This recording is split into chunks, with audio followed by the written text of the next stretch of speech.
Olá pessoal, estamos aqui com o ESD na TV e nessa oportunidade para tratar de um assunto que nos interessa muito, que é a valorização da vida. Nós queremos tratar esse assunto e vamos dividir o nosso encontro de hoje em 3 blocos. No primeiro nós vamos definir o que é vida e valorização da vida segundo o Espiritismo. No segundo bloco nós iremos verificar a valorização da vida no cotidiano. Como fazer isso na prática? Porque uma coisa é conhecer isso em teoria, outra é viver. E por fim, no terceiro bloco, nós vamos trabalhar com a contribuição que o Espiritismo pode dar para a vida no sentido integral, no sentido real. E isso para nós é fundamental.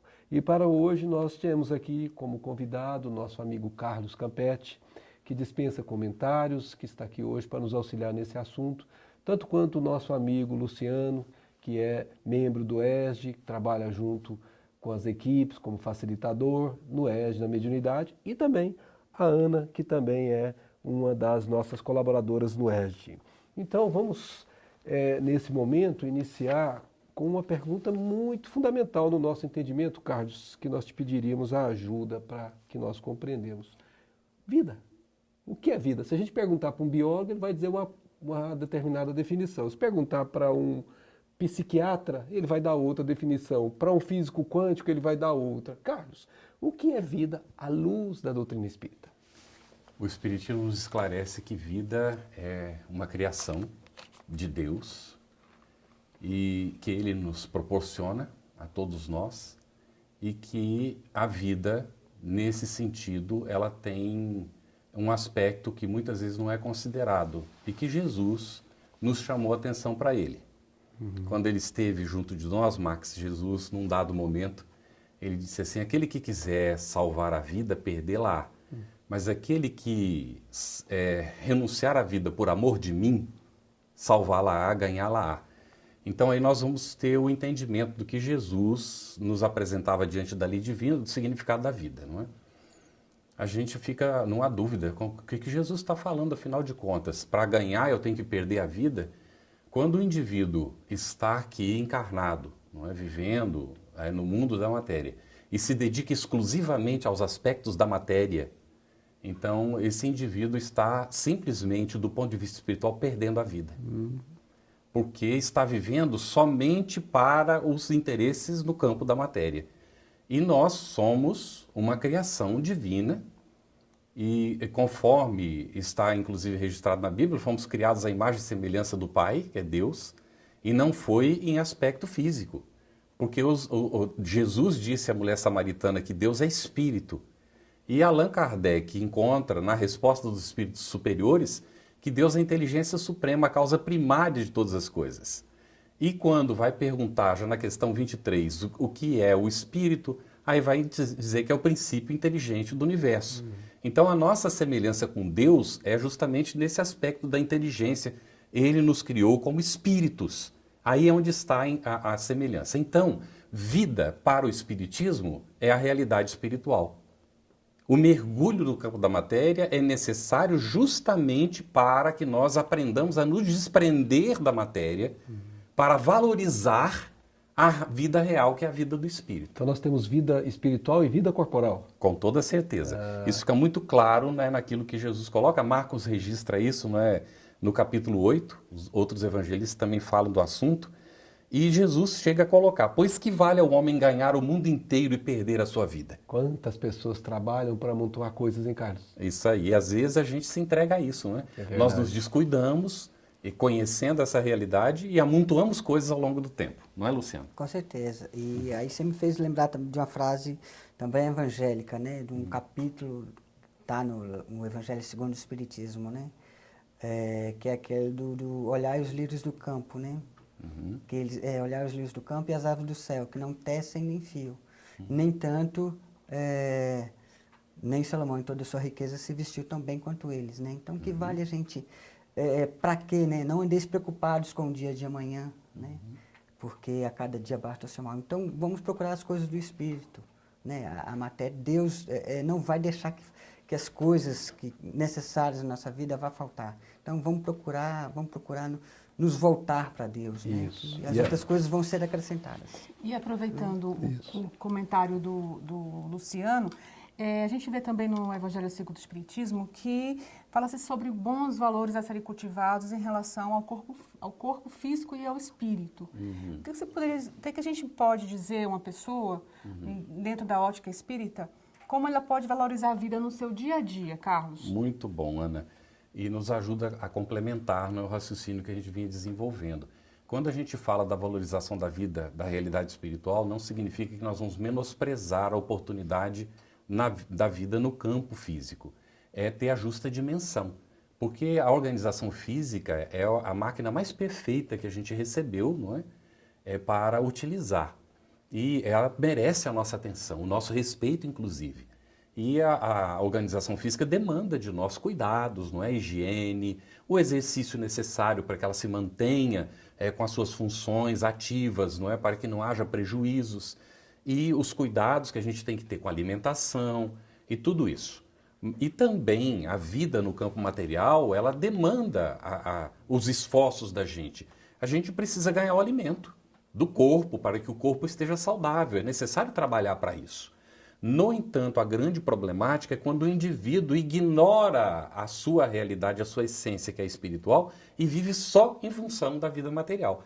Então é preciso sim cuidar do corpo, dar atenção a ele, valorizá-lo dentro, né, dos seus aspectos e dar a atenção devida a ele dentro daquilo que ele demanda, para que o espírito tenha uma máquina em condições de trabalhar. Isso é muito diferente de cultuar o corpo, né, Carlos? Totalmente diferente. Ok.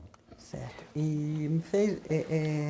Estou aqui pensando também num outro aspecto também, que eu acho que é complementar a isso aí também. Valorizar a família também é valorizar a vida, Carlos? Muito bom, Luciano. Com toda certeza. O que é a família? A família, duas pessoas decidem, não é, se unir. E normalmente, há exceções, mas normalmente quando os dois se decidem unir, eles pretendem ter os filhos. E ter filhos é dar a vida. Então, quando o indivíduo valoriza a família que lhe proporcionou a condição de estar aqui, logicamente está valorizando a vida. Então, a família é um passo fundamental dentro do processo evolutivo. A gente vai no Livro dos Espíritos, Allan Kardec pergunta aos espíritos, eles dizem que o casamento é um passo no progresso da humanidade. O casamento possibilita a constituição da família.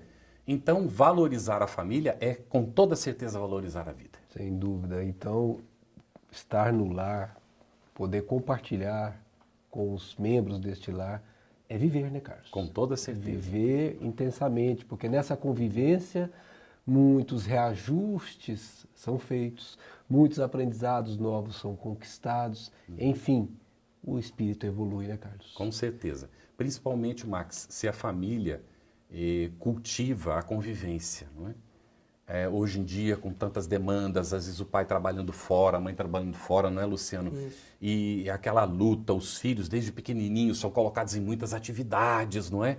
Fora do lar. E a convivência dentro do lar, ela é fundamental para a valorização da vida, não é? Aprender o respeito de um pelo outro, a divisão das tarefas dentro de casa e, efetivamente, manter a convivência. Ótimo, Carlos. Carlos, você falando de família nos fez lembrar aquelas famílias problemáticas. Drogas, Carlos, em família.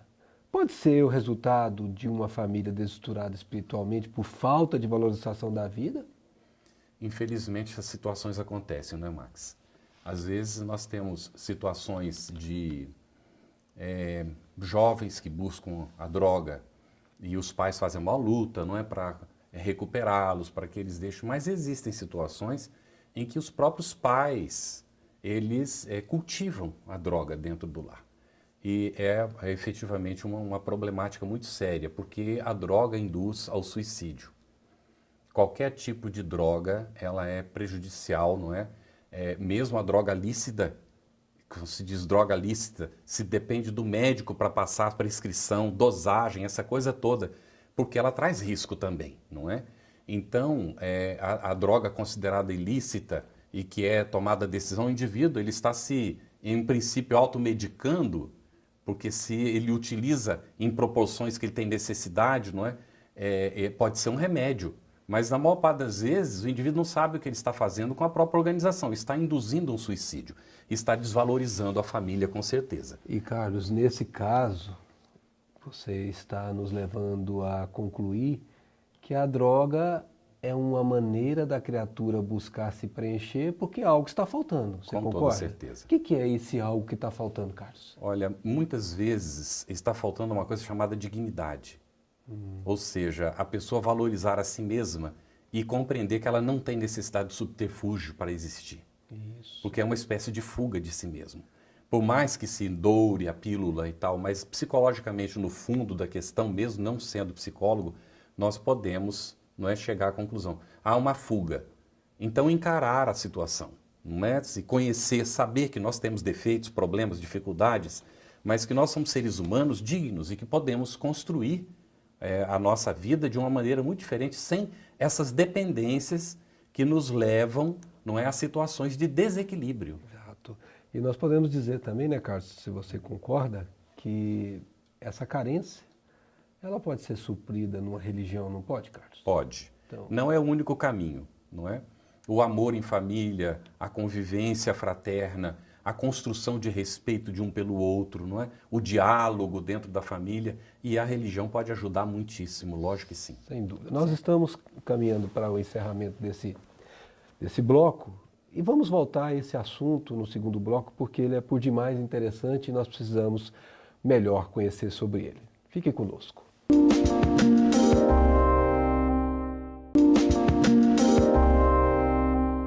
Estamos retornando neste bloco ao assunto valorização da vida, que estamos aqui com o nosso amigo Carlos Campetti e os nossos amigos Luciano e Ana tratando. E no bloco anterior nós falamos da questão da drogadição, né, Carlos? E colocamos essa questão dentro da família. Mas nos pareceu, Carlos, que o problema de quem já está vivendo isso, sair disso, não é tão simples. Você poderia nos ajudar, como orientar famílias que estão envolvidas nesse processo?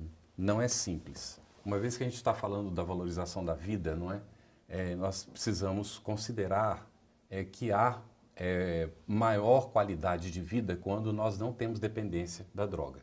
Esse é um ponto pacífico. A pessoa às vezes considera assim, mas não é tão importante, é só uma coisinha e tal, mas isso interfere. E normalmente vicia a organização física e cria dependência psicológica, não é? Então é importante que a família e o indivíduo que esteja envolvido busque um caminho, não é? De sair da situação. Mas primeiro ele precisa se convencer disso. Se o indivíduo não está convencido de que não tem problema nenhum, então pouco pode ser feito. Salvo orar pelo indivíduo, as pessoas que às vezes têm convivência e tal, não é? Para ajudar algum dia a despertar. Agora, se o indivíduo já tomou a consciência e diz assim, não, realmente, eu quero sair, ou nós como família queremos sair da situação, então é muito importante buscar um auxílio profissional. Isso é muito importante, auxílio profissional e também, se a família puder contar com auxílio da sua religião, não é? Daquela religião que a família professa, e encontrar o caminho, não é? De ir se libertando progressivamente da situação e substituir aquele hábito por um hábito mais nobre, mais digno, que dignifique a família e que não gere a dependência, não é? Que a droga vem a trazer com o tempo. Então nós podemos dizer, Carlos, que a vontade é a peça fundamental. Com toda certeza. É preciso querer. E uma vez que quer, é preciso saber como. E aí buscar ajuda, porque não se sai disso sozinho. É né, muito cara? difícil. E a ajuda pode ser deve ser tanto no plano material quanto no plano espiritual. Com certeza. Isso, Carlos. Isso então é um caminho. Se a pessoa não quer, você nos diz também que nós podemos dar conselhos, mas o despertar para esse querer vai depender da maturação íntima de cada um. Com certeza. Uma prece, o conselho de um amigo, isso tudo vai ajudando a, vamos dizer assim, a formar uma consciência sobre o assunto. E vai rompendo aquelas barreiras que ele mesmo estabeleceu, não é isso? Sim, com certeza. O Luciano agora há pouco tinha falado, né, Luciano, de um assunto interessante para nós aí. Isso, uma outra questão, né? Qual seria a relação, Carlos, entre valorização pessoal e valorização da vida? É muito interessante. Está, inclusive, realmente na sequência, né, do nosso assunto. O indivíduo ele pode valorizar a si mesmo. Você até tocou na questão do culto ao corpo e achar que cultuar o corpo ele está se valorizando. Não é nem sempre, não é? Então, precisa haver o entendimento do que nós somos de fato. Porque quando a gente pergunta quem eu sou ou quem você é, Luciano, não é? Quem você é, Max? Quem é? Ana. Quem é? Eu sou o Carlos. Quem? Agora, o que eu sou? O que eu vou valorizar mesmo? Eu vou valorizar o quem ou eu vou valorizar o que eu sou? Então, a valorização pessoal é preciso ser entendido nesse sentido, de que a pessoa, ela está a serviço do espírito, trabalhando para a questão do desenvolvimento espiritual, que todos somos espíritos e que estamos pessoa enquanto encarnados. Um dia o corpo morre, a gente volta para o mundo espiritual, e se a gente só cultuou o corpo, só se valorizou diante da sociedade ou das pessoas no mundo, só buscou destaque, né, social ou posição no trabalho, como é que a gente chega? Como é que fica a questão espiritual nossa? Então, a valorizar a vida é valorizar esse aspecto espiritual, porque aí o indivíduo ele não vai estar tão centrado nele mesmo. Uma vez que a gente compreendeu isso, a gente vai se centrar na vida, não nossa só, mas o outro também tem vida. Perfeito. O outro também merece oportunidade, o outro merece a minha ajuda. Não é? Se eu, em algumas circunstâncias, preciso do auxílio, os outros também. Eu também posso ser instrumento para valorizar a vida alheia, não é? Da sociedade como um todo. Perfeito. Carlos, nós conhecemos a história de André Luiz pelo livro Nosso Lar e também pelo filme, onde tem a passagem que ele conversa sobre a sua desencarnação. E a gente quer saber o seguinte, em relação a que ele come demais, que ele bebe demais, ele não aceita esse quadro dele. Eu queria saber se quem come carne valoriza a vida? Muito interessante. André Luiz, ele chega ao mundo espiritual numa situação de suicídio inconsciente, não é? Ou seja, ele não sabia que estava se suicidando. E por que ele se suicidou? Porque ele bebia exageradamente e se alimentava desconsideradamente, não prestava muita atenção no que comia e tinha uma problemática de desregramento sexual, que gerou sífilis, aquela coisa toda, né? E que levou à desencarnação. Então, o que acontece? Não é propriamente Jesus chamou a atenção da gente para isso. O que entra pela boca é o que contamina o homem. Jesus coloca dessa forma. Mas o que sai da boca é o que contamina o homem. No entanto, nós vamos chegando no nível de consciência de responsabilidade. Não é propriamente pelo fato de comer a carne que o indivíduo está se condenando. Mas a volúpia, por exemplo, pela carne. Esse é problemático, não é? E a volúpia por qualquer tipo de alimento. O indivíduo, de repente, diz assim, eu não como carne, mas ele vai se fazendo obeso porque come as outras coisas exageradamente. Adora massas, por exemplo, e aí cria problemas, não é, na organização física pelo excesso de alimentação. Então, é preciso ter um pouco de, né, exame em relação ao assunto. A espiritualidade nos esclarece que no futuro da humanidade, nós não utilizaremos mais o alimento que a gente chama hoje dos nossos irmãos inferiores na escala evolutiva, que são os animais. Não é? Neste momento ainda existe todo, e Emmanuel comenta sobre o assunto, não é? Toda uma questão da indústria, da forma como a sociedade está organizada, e essas coisas não se podem mudar de uma hora para outra. E há quem acredite piamente de que se não houvesse hoje toda essa preparação dos alimentos, a criação dos animais, a humanidade teria uma crise, não é? Alimentar, teria falta de alimento.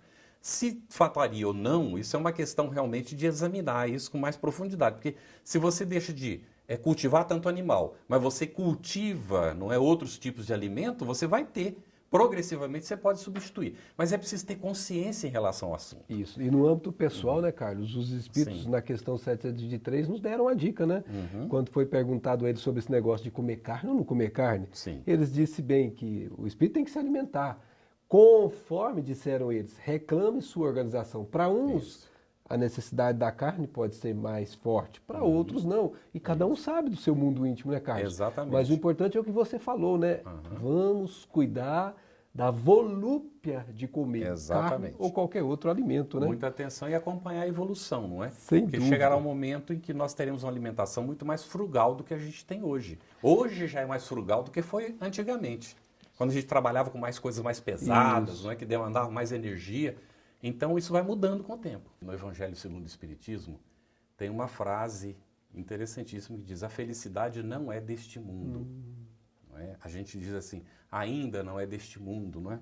A felicidade, ela não depende das coisas materiais.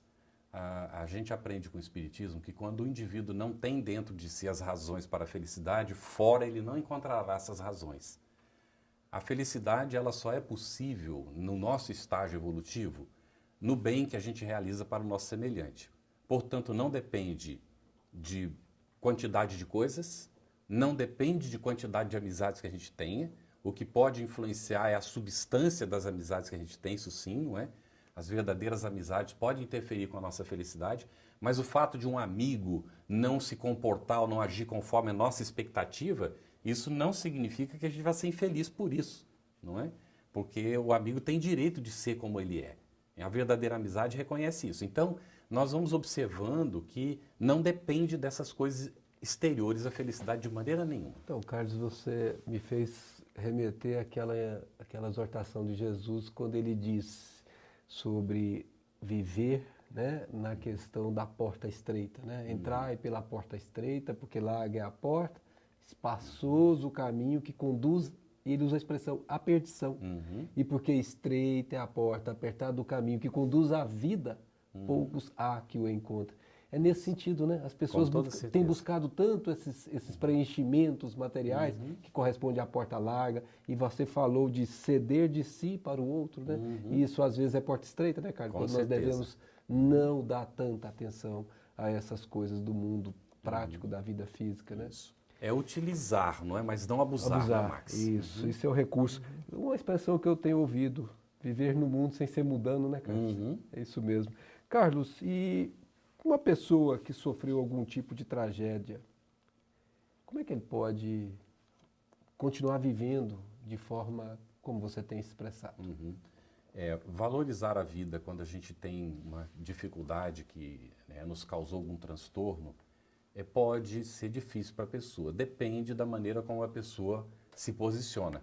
Para alguns, uma situação difícil, ao contrário, a leva a dar um valor maior ainda à vida. Então, isso aí, Max, bem rapidamente na resposta, depende do posicionamento da pessoa. Tá certo. É como a postura é íntima, não é? Aqui tem que ser daquele indivíduo otimista. O copo está meio cheio ou meio vazio? Perfeito. A gente precisa ver o copo meio cheio. Estamos nos encaminhando para o final desse bloco e vamos aguardar mais um pouquinho que vamos falar de assuntos interessantes na terceira parte, que é a contribuição do Espiritismo a essa vida integral, a vida que Jesus se referiu. Fique conosco.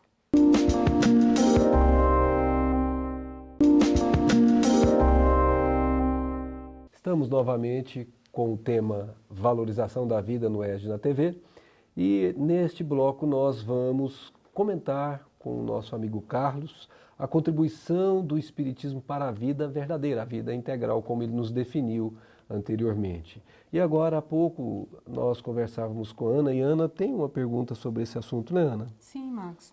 Eu quero comentar com o Carlos sobre, ele comentou sobre família, sobre convivência com amigos, sobre relações familiares, né?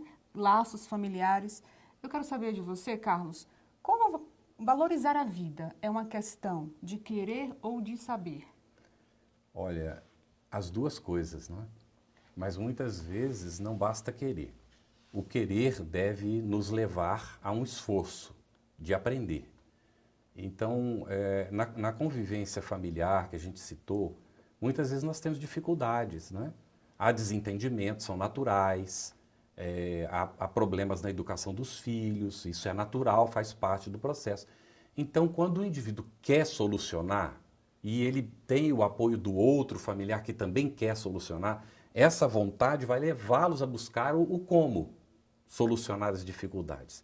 Então, com certeza, valorizar a vida, ele depende das pessoas quererem isso, mas depende também das pessoas buscarem o como, não é fazer isso para a valorização da vida.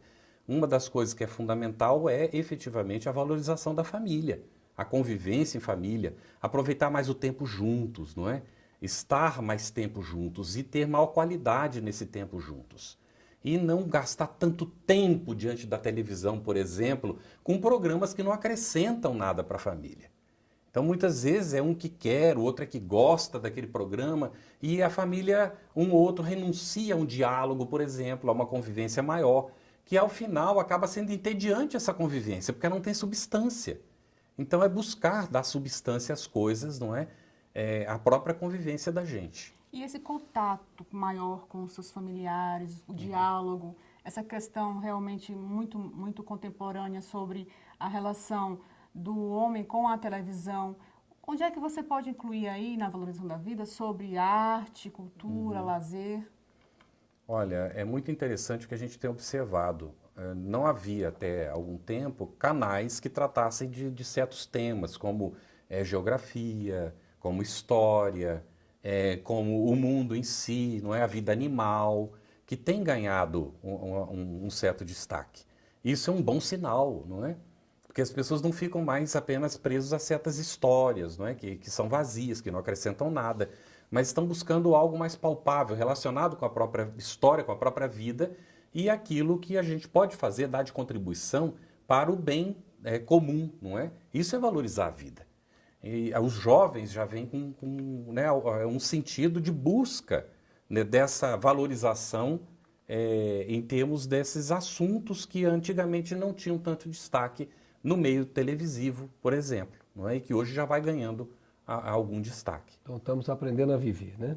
Com toda certeza. Você fez até lembrar, o pessoal com certeza da nossa geração vai lembrar, né? Tem uma música que diz que é preciso saber viver, não é, Com Carlos? certeza. Os novos com certeza não sabem que música que é essa, mas é isso Mas mesmo é que preciso você saber viver. E nós estamos aqui estudando sobre isso, né, Carlos? Com Exatamente. certeza. Carlos, onde e como as pessoas podem aprender a valorizar a vida? Porque se é preciso aprender a viver, onde, Carlos? Na própria vida. Olha que coisa. Como é que é Lógico. isso, Carlos? E Deus nos dá essa oportunidade, não é?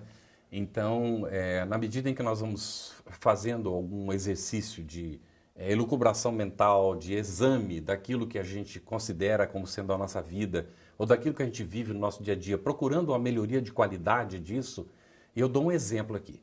Um colega de trabalho, ele sempre chegava atrasado, chegava tarde e chegava muito agitado no trabalho, muito agitado. Chegava naquela correria e se sentava já com aquelas coisas todas acontecendo, às vezes chegava atrasado nas reuniões. E ele contou que um dia ele se deu conta que ele queria dormir o máximo possível, para poder descansar o máximo possível, para poder ter condição de trabalhar. Só que levantava muito em cima da hora. Então ele já saía de casa com um tempo muito curto. Qualquer coisa que acontecesse, se ele encontrasse um sinal de trânsito fechado, já era um problema, porque já ia atrasá-lo, ele já se angustiava. Então ele buzinava, ele gritava, ele chamava a atenção de um, de outro e já chegava estressado no trabalho. Qual foi a decisão dele para melhorar a qualidade de vida dele? Levantar meia hora antes. Com isso, ele perdeu meia hora de sono. No entanto, não gerava mais o estresse, ele saía meia hora antes, ele tinha tempo, podia parar no sinal, não precisava agredir ninguém para sair da frente dele. E já chegava mais tranquilo, não chegava atrasado nas reuniões, tinha condição de chegar, inclusive, se preparar um pouco melhor para elas, não é, antes delas acontecerem. E isso melhorou a qualidade. São coisas pequenas, muitas vezes. Autoexaminar-se. O que é que eu estou fazendo? Vou dar outro exemplo. Uma colega sai do trabalho. Essa ela me contou pessoalmente no trabalho. Ela disse, eu não ligo o rádio de manhã. Leva de 20 a 35 minutos, depende do trânsito, para eu chegar da minha casa no trabalho. Eu saio de casa e vou me lembrando dos colegas. Eram 85 colegas de trabalho naquela sessão. Olha. Eu me lembro de cada um e oro por eles. Eu oro por fulano, beltrano, ciclano, vou orando. Quando eu estou chegando no trabalho, eu estou terminando de orar. Porque eu vou vendo quanto tempo mais ou menos está faltando, o tanto de tempo que eu vou dedicar a orar para cada uma dessas pessoas do meu trabalho. Saindo de si para pensar no outro. No outro. A lei maior é a lei de amor. Amar ao próximo Com como a si mesmo, certeza. né? E a Deus sobre todas as coisas Isso em primeiro aí. lugar. Carlos, nesse sentido, que influência tem o amor na valorização da vida, mas não esse amor piegas que a gente conhece, o amor essencial. Por favor, Carlos. É muito interessante aí, naturalmente, Max, você já chama atenção para isso, porque precisa entender, não é o que nós estamos querendo dizer por amor. Muitas vezes a pessoa fica esperando desenvolver, não é isso, Luciano? Algo lá dentro dela, até se angustia porque ela não sente. E aí ela diz, mas eu não amo, não é? Eu não sei nem o que é amar. E aí a gente vai para o aspecto prático que o Espiritismo nos ensina, não é? Ele diz assim, o que é a expressão do amor? É a caridade. O que é a caridade? A caridade é o amor em ação. Então, o que é o amor em ação? É você realizar pelo outro. Não importa se você está tendo sentimento de amor agora pela pessoa ou não, mas você identificou uma necessidade, você vai e ajuda a pessoa. Não é? Ela precisa de um copo de água, ela precisa de uma palavra amiga, você sabe que ela gosta de ler e você identifica um livro que está entre os livros que ela lê, você compra e dá de presente para ela, não é? Isso vai dar alegria para a pessoa, satisfação, ela vai identificar que você a valoriza. Então, o amor é o dia a dia mesmo, você fazendo aquilo que você identifica que você pode fazer de bom para as outras pessoas. Seja no lar, no ambiente de trabalho, onde quer que seja. E você tá nos fazendo lembrar, né? Toda vez que você faz alguma coisa para alguém, o primeiro a se sentir bem, curioso, não é esse alguém? É a própria pessoa. É a pessoa que faz. Com certeza. E isso é viver. Isso. Porque você está vivendo... E é valorizar a vida. Pelo outro. Porque, exatamente. De que vale viver, ganhar o mundo. Isso. E perder a vida, disse Perder Jesus, né? Naquela lembrança que você falou, né, Isso, Carlos? com certeza. Carlos, nessa linha do amor, nessa linha da caridade, como você nos remeteu agora, uma das insígnias mais fortes do Espiritismo é fora da caridade, não é salvação. Essa salvação que nós estamos nos referindo é a volta do filho ao pai, né, Carlos? Que contribuição o Espiritismo nos oferece para essa questão da valorização da vida, Carlos? Aqui é uma pergunta muito importante, quem está nos assistindo, com certeza, gostaria de ouvir o que ele pode fazer através do Espiritismo nele para se realizar na vida. Olha, Max, no Evangelho segundo o Espiritismo, que é um livro que nós recomendamos... Que, aliás, temos ele aqui, Carlos. Isso, mostra aí pra gente. Nessa tradução do Evandro Noleto, não é? Isso. A FEB tem uma outra tradução também do Guilhão Ribeiro.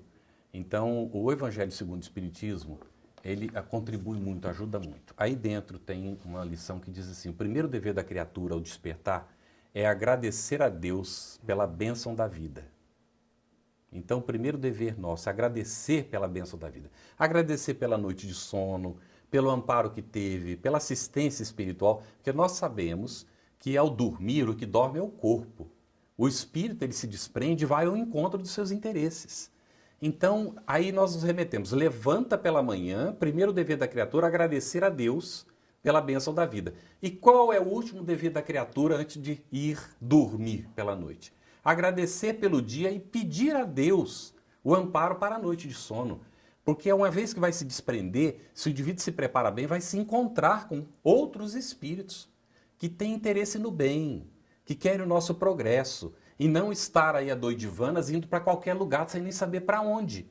Não é? Ao encontro não sabe nem do que, nem de quem. E acordar cansado. E aí acorda cansado, tem pesadelo. Não é? Então, o Espiritismo dá essa grande contribuição para a gente quando ele diz de maneira prática, ao despertar pela manhã, orar. Fazer uma leitura nobre, ainda que pequena, não é? Despertar uns minutinhos antes para ter esse tempinho para fazer isso. Uma pequena meditação, considerando, não é, como foi o dia anterior, como que pretende que seja o dia de hoje, quais são os seus planos para o dia de hoje e tentar levar uma vida que seja mais equilibrada, na busca de não reagir, mas de agir de maneira construtiva, não é, Luciano? Certo. Carlos, e a gente está aqui, né? A gente está recomendando a leitura do Evangelho segundo o Espiritismo, né? E uma forma, uma aplicação para o Evangelho segundo o Espiritismo, que me veio aqui à cabeça agora, é a aplicação dele na prática do culto do Evangelho no lar. Muito bom, Luciano, excelente. A gente volta ao que a gente estava falando nos blocos anteriores, nesse sentido de valorizar a vida em família, dessa harmonização do lar. E é bom que você tenha tocado nisso, Luciano, porque está terminando o programa, não é? E efetivamente, isso é fundamental. O Evangelho no lar é outra forma que o Espiritismo nos dá a contribuição, Max, né? Que o Luciano está se lembrando. é aquele momento nós nos reunirmos, mas de preferência ir mais além, não é? É estar juntos na família. Se não podemos almoçar juntos, jantar juntos. Estar juntos em algum momento do dia, se não temos essa condição, fazer uma leitura diária juntos. Olha que legal. Então, Carlos, na verdade você está dizendo conviver e conviver com o amor sendo a nossa base de sustentação. E nesse dia de hoje, nós conseguimos tratar um pouquinho desse assunto da vida, valorização da vida. Esperamos encontrá-los em outra oportunidade e que Deus nos ampare.